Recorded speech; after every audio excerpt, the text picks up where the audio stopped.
Boa noite, pessoal.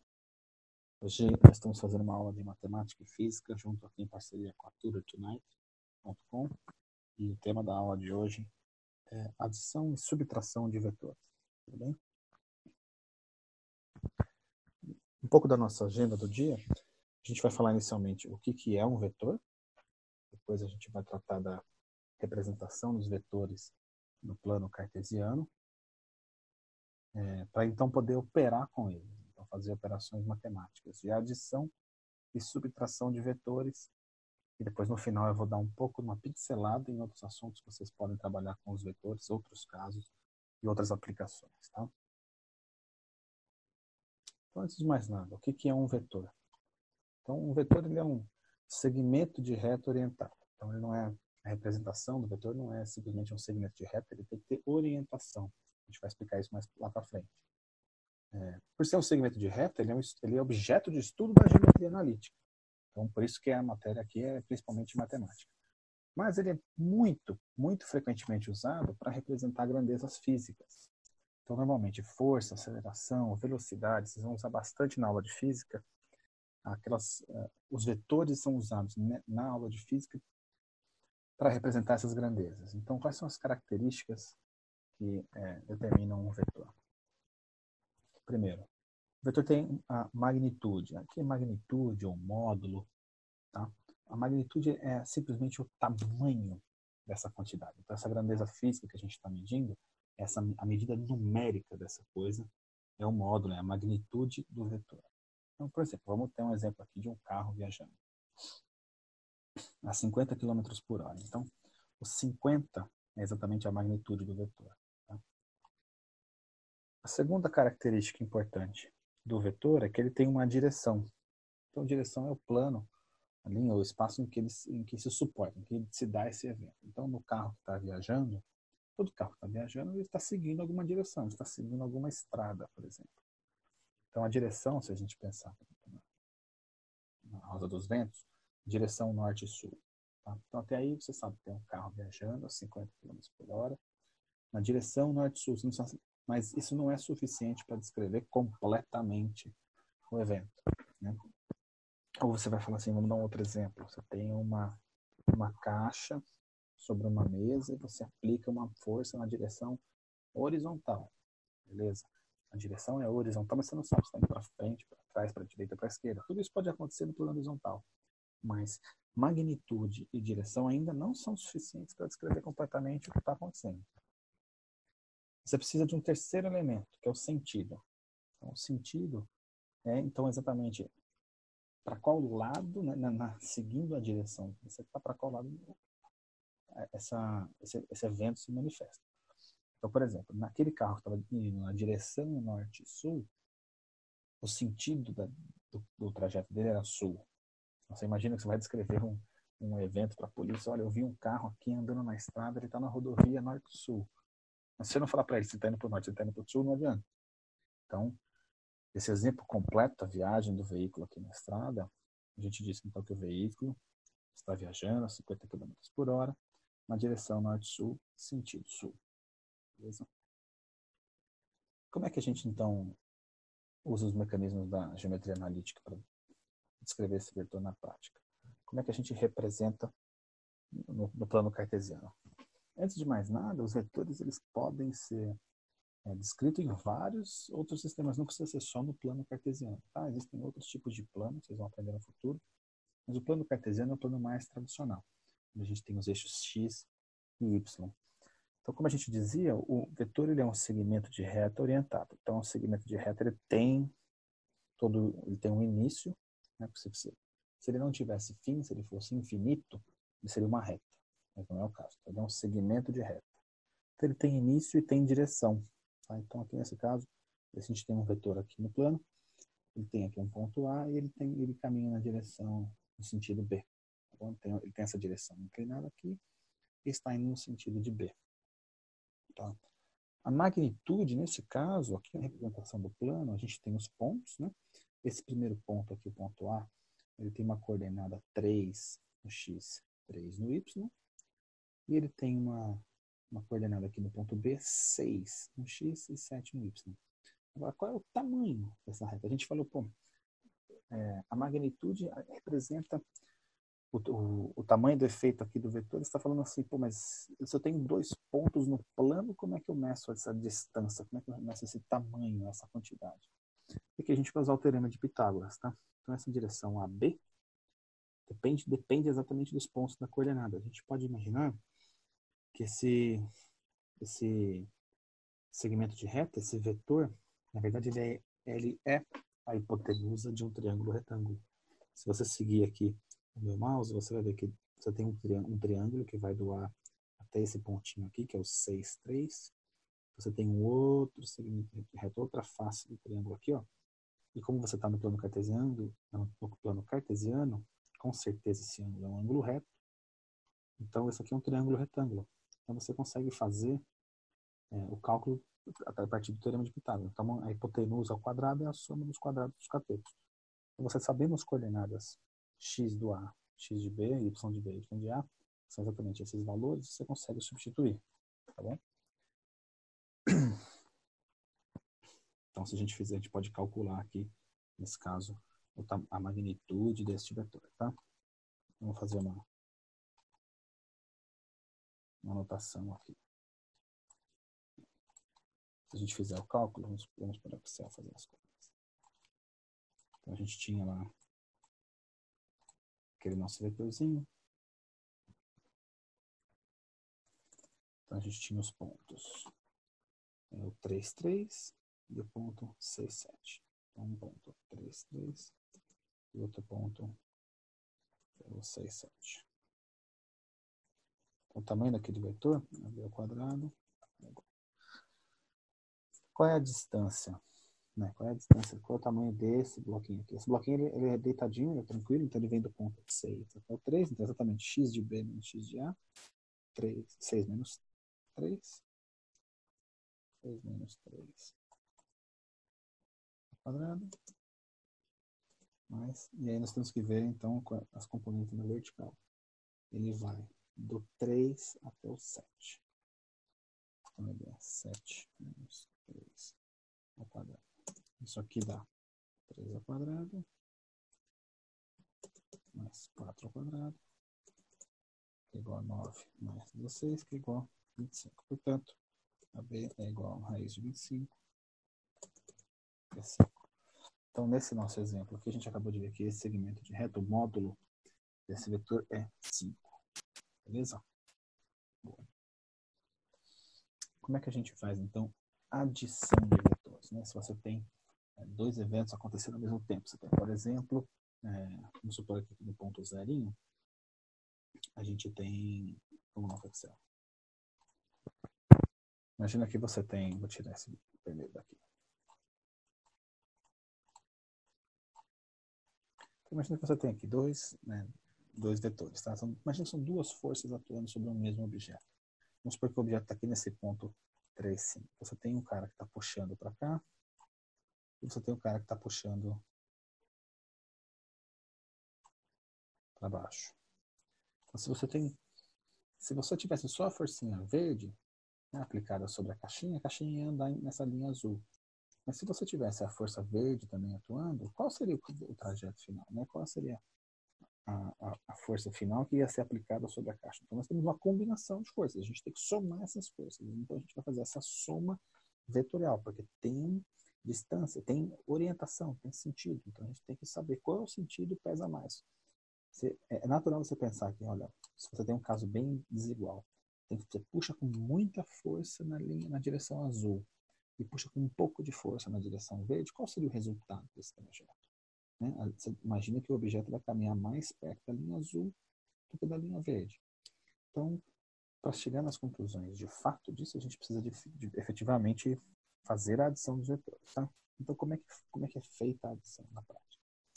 A gente alinha o início de um vetor com o término do outro. Então, a gente vai somar o azul com o verde. O que a gente faz? A gente pega o início do verde e põe no finalzinho do azul. Beleza? E aí a gente cria um novo vetor que vai do início do primeiro até o término do segundo. Então a gente cria o vermelho, que vai do começo do primeiro até o fim do segundo. Esse cara, esse vermelho, é a resultante. Ele é a soma dos dois vetores, do azul e do verde. Tá? Então, nesse nosso exemplo aqui, como é que a gente faz? Então, você tem esses dois, né? A gente pegou uma caixinha que estava aqui parada no ponto 3, 5, puxou ele com uma força grande aqui na direção do azul, deixa eu colocar ele aqui no cantinho, e puxou ele com uma força um pouquinho mais fraca na direção do verde. Qual é o resultado disso? Então, para a gente fazer a soma, o que a gente faz? Pega o segundo vetor, põe no final do primeiro, vou trazer um pouquinho mais para trás aqui, ó.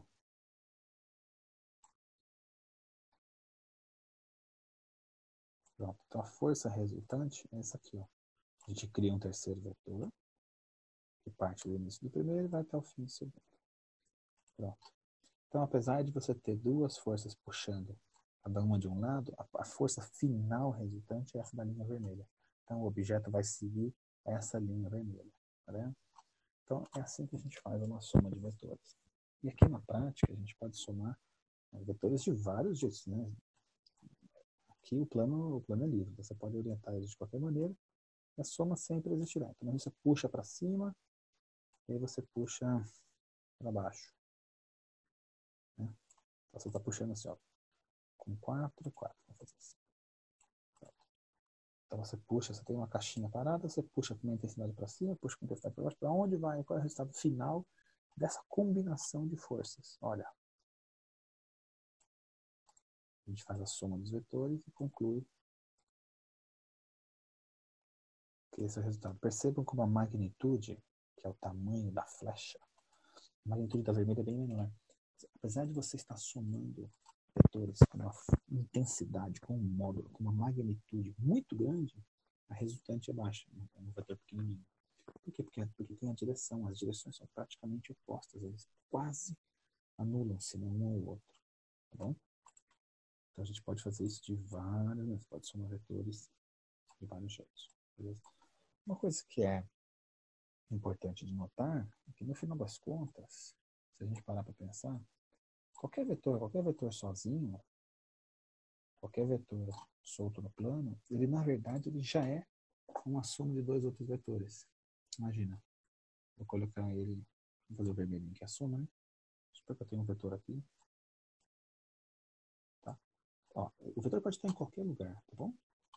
Então vou pegar esse vetor aqui que eu não conheço, colocar ele aqui no eixo, no ponto de origem do 0, 0. Observem que ele é, na verdade, a soma de outros dois.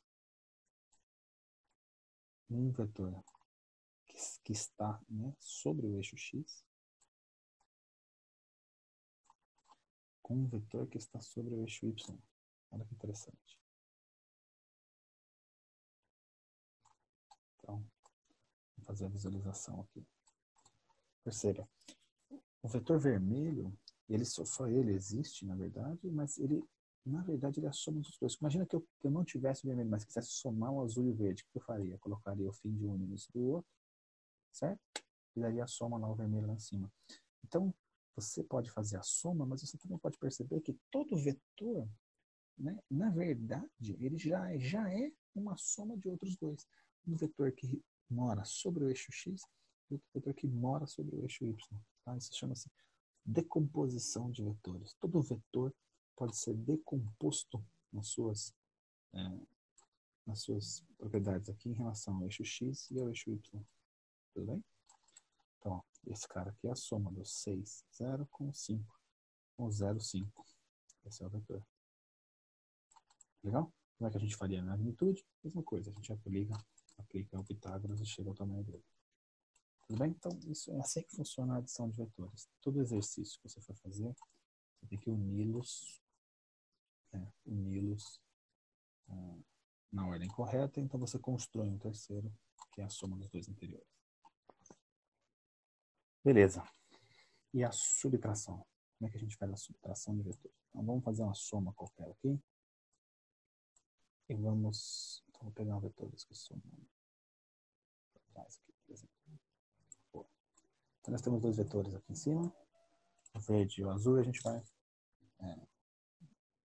vai somar primeiro, para depois mostrar que a subtração é o contrário.